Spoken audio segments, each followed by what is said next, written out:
Après ce mouvement de son adversaire, le combattant a failli se briser le cou. Le combat s'est rapidement transformé, non pas en une simple bagarre, mais en un véritable spectacle comique. Le gars en pantalon blanc enchaînait les figures, comme s'il avait passé toute sa vie à jouer dans des films d'action de Bollywood. La foule ne comprenait absolument pas ce qui se passait. Ce combattant s'appelle Professeur, et à en juger par son imagination, il a largement mérité ce surnom. Son adversaire était Kavasin. Dès les premières secondes, Professeur a commencé à balancer toutes sortes de techniques de karaté. On aurait dit qu'il ne s'était pas entraîné dans une salle de sport depuis son enfance, mais sur le plateau d'un film d'action. Au début, le public regardait le combat avec attention. Beaucoup étaient à l'assurance d'assister à une véritable guerre, mais ensuite, tout est sorti du scénario. À chaque fois que le gars en pantalon blanc avançait, il essayait de porter un coup de pied. Et une seconde plus tard, c'était lui qui se retrouvait allongé sur la toile. Regardez simplement ce moment. C'était quoi ça ?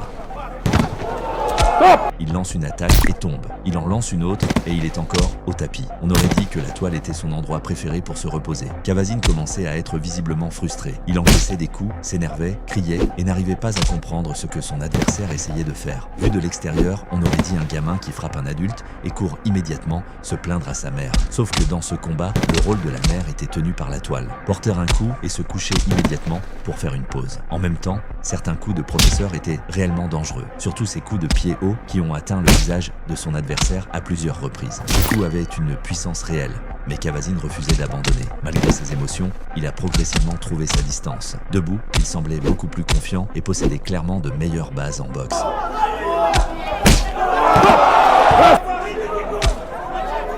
Stop! Stop time!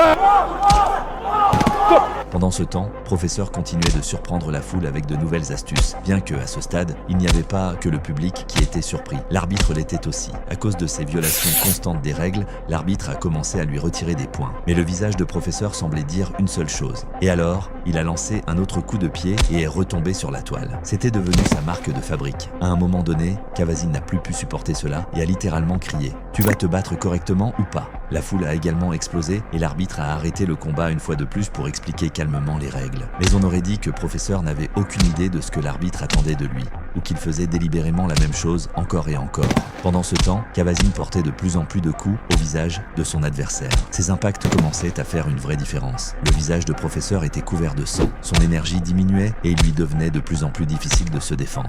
Vers la fin du combat, il s'est retrouvé sur la toile plusieurs fois de plus, sans aucune aide de son adversaire. L'arbitre a dû intervenir et, après la cloche finale, les juges n'ont accordé la victoire à Kavasin par décision unanime.